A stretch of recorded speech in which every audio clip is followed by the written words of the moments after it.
Rolling through Indiana, right around Indianapolis right now.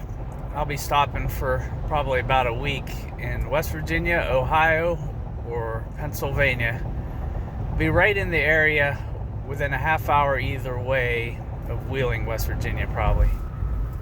Because I like to bet the golf every week, and they have multiple states that allow legalized gambling, and I can bet my golf on the West Virginia app, the Ohio app, or the Pennsylvania app, and that's just a good spot. There's also out in Arizona sometimes. I spend time there where I can do the Arizona or the Nevada sports betting apps. So I like to stay in an area where I can, because the thing about betting golf is, it's not like the football. So in the football, in the NFL, like you'll have the football line will either be 6.5 or maybe it's 6 somewhere, right? You're not going to have too much of a difference on the odds, the betting line that you can bet. But in golf, they have like 150 people playing each week in each tournament.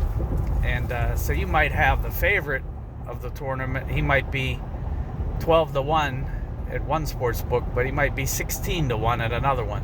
Or you can have someone that's 80-1 somewhere, 120-1 somewhere else. So the more places you can bet at, the better chance that you can always get the best odds on the guys or gals that you're playing in golf. So that's very important. And so you'll see extreme variations on the golf. So it's really the Wild West as far as sports betting goes. A lot of these companies, big companies worth lots of money, they want so desperately to get new customers that they offer these outrageous sign-up bonuses. And like where, for instance, you could put in $1,000 and you bet the $1,000. If you lose it, they give you $1,000 in free bets. Now, some of them on those free bets, they don't give you, when you bet the free bets, they don't give you that part of the bonus back. So let's just say you put in $1,000, and for the sake of this discussion, you're betting something that's even money with no juice, so to speak. Sports gamblers will know what I'm talking about. So you bet the $1,000. If you win the bet, you'll have $2,000 in there. If you lose the bet, you'll have $1,000 in free bets. And so you're going to bet the free bets, and then when you win that, you're going to bet the $1,000 in free bets. If you win that, you're only getting $1,000 back. You're not getting the free bets back. But still, if you do the math, and it's not hard math, so like if you, in a scenario where you're not getting the free bets back on the next bet, if you lose, if you put in $1,000, you're essentially getting a $500 bonus for that. And then you'll have other ones where they'll have like just a strict deposit match where you put in $250, and the moment you put it in, all of a sudden you got $500. So you don't even have to worry about winning or losing your first or second bet there. But I'm surprised a lot more people aren't doing it. I know there was an article in Bloomberg a little over a year ago where they were talking about, there were like teachers out on the weekends, they would go, and there were Reddit threads on it where they would just go sign up everywhere on the weekends, and they would bet both sides of the game. So let's say you're at one sports book, you bet an NFL game where the team is favored by 3.5, so you're minus 3.5, you bet that for $1,000, and then on the next sports book you bet the underdog for $1,000 plus 3.5. So they guarantee themselves that all they're going to do is lose the commission, the juice, the vigorish on that, which is roughly 10% of the bet. So you put in $1,000 in one place, you put in $1,000 at the next place, you're going to win one bet and lose one bet. And so you're going to have like essentially 1,900 and change, assuming a regular minus 110 bet on the one account, and you're going to have zero in the other account, but the other account's going to have 1,000 in free bets. So it's only costing you, 90 something, it's costing you $100 to get $1,000 in free bets. And so people just do it relentlessly. Now, when I do it, I've probably have 70 or 80 places that I've signed up for in the last year and a half. So there's a couple major ones that are just great to do, like MGM. They have 1,000. I have like 17 states that have done the MGM 1,000.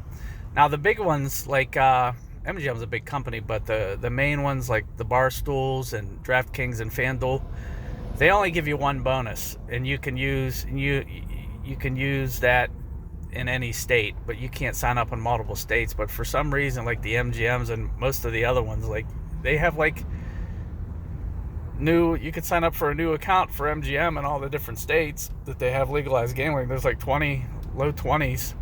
I mean, I got everyone except like Puerto Rico and Wyoming and Massachusetts, I think. Well, no, Maryland as well. I mean, I basically have just under 20 MGM accounts, and they're the greatest. They pay fast too. They send it right back to your debit card if you want it. And so what I do is I don't bet both sides of the game. I mean, I know in the long run you're going to win approximately 50% of your bets, so I just pick a team when I do my sign-up bonuses and bet it.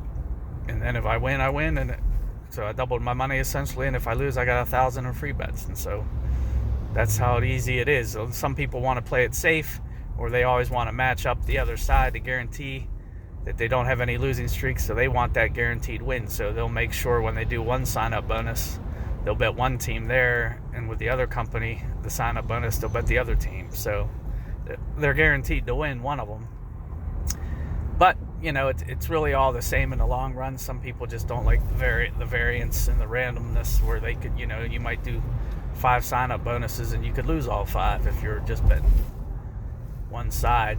But I have enough risk throughout my life that I can handle a 50-50 bounce of the ball on my sign-up bonuses. So if you're into sports, or even if you're not into sports, there's free money sitting out there. And then now they don't do that in Vegas. In Las Vegas, they have real small sign-up bonuses, like $50 for places. So I don't know why that is. I think they already know that they're going to get the gamblers no matter what. And I think there would be enough smart people that are into gambling, even though most of the people in Vegas are idiots, that they would lose money because people would just do the sign-up bonuses nonstop. And but it's kind of interesting that for some reason these places just allow this sign-up bonus. It's borderline abuse, because like, why should MGM let me sign up for 17, 18 accounts in various states, and just essentially I make one bet in many of those states. Now sometimes I've been there for multiple days and I'll make the bet, and if I win, I've doubled my money, so I have a $2,000. If I lose, I got 1,000 in free bets on a $1,000 bet, right? So I'll stay around and bet golf through the weekend.